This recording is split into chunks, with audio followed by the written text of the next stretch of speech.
Bonsoir à tous, je me présente, je m'appelle Blackfire et on va enchaîner parce qu'on va parler de quelque chose d'intéressant. On va parler de Spectaculaire Spider-Man.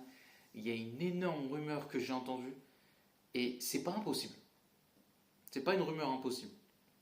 C'est une rumeur, la source est plutôt bonne, mais c'est pas impossible et je sais que ça risque de faire très très mal ce que je suis en train de dire, mais j'assume parce que je sais que le site, enfin la source en question est plutôt sérieuse, mais Spectaculaire Spider-Man, ça pourrait revenir. Pour ceux qui ne savent pas ce que c'est Spectaculaire Spider-Man, je ne vais pas vous spoiler parce que je fais un classement des séries Spider-Man, mais elle fait partie d'un top 3 des meilleures séries Spider-Man de tous les temps. Pas dire à quelle place je la situe. Et en fait, si vous voulez, la première saison était un banger, la deuxième, lequel des deux était un meilleur banger que l'autre? La deuxième est un meilleur banger que la première saison.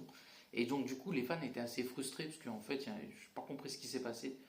Je sais pas si la chaîne a été rachetée, je crois, par Disney. Je crois que c'est un truc bizarre comme ça.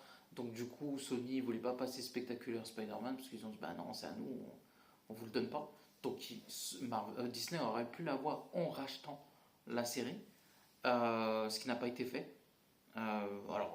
Ils ont les moyens de le faire. Comme je vous ai dit, je vais être honnête avec vous, hein. Forcément, la série, de ce que j'ai pu comprendre, va revivre. Donc, logiquement, on va reprendre là où ça s'est arrêté. Et il y aura, logiquement, parce que c'est Spider-Man, hein, ils vont savoir qu'il y aura une troisième saison qui va tout exploser. Et il y aura sûrement 4, 5, 6 saisons. C'est spectaculaire Spider-Man, faut pas déconner. Ça fait partie des meilleures séries de Spider-Man de tous les temps. Elle fait partie. Je n'ai pas dit que c'était la meilleure, vous verrez pourquoi. Et Spider-Man 94, j'avais entendu aussi que c'était en discussion depuis 2 ans. Et voilà, ça peut aller très vite en fait, ça peut aller très vite.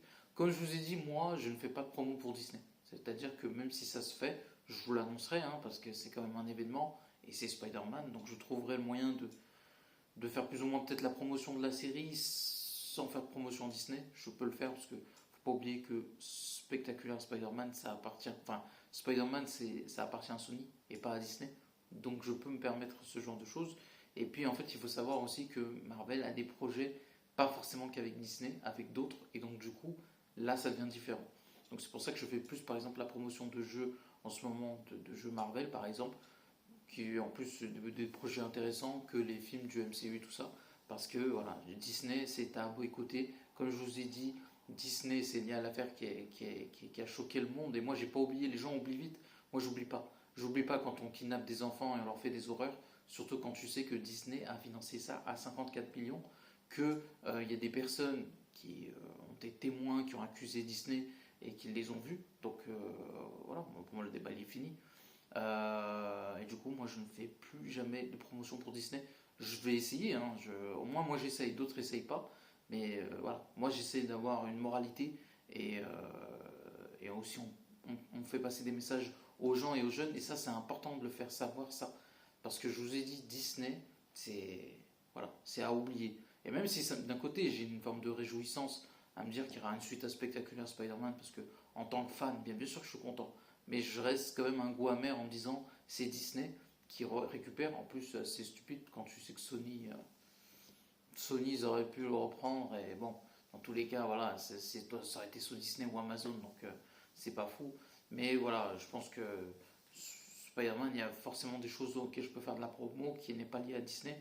Et comme j'ai dit, ça appartient aussi à Sony. Donc écoutez, si, c'est une bonne chose, de toute façon, que ce soit Spectaculaire Spider-Man ou 94, je pense que les deux vont revenir.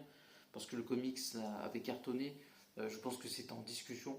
Et je ne serais pas choqué que la série des années 90 revienne, ainsi que Spectaculaire Spider-Man. Spectaculaire Spider-Man, j'avoue, c'est une surprise.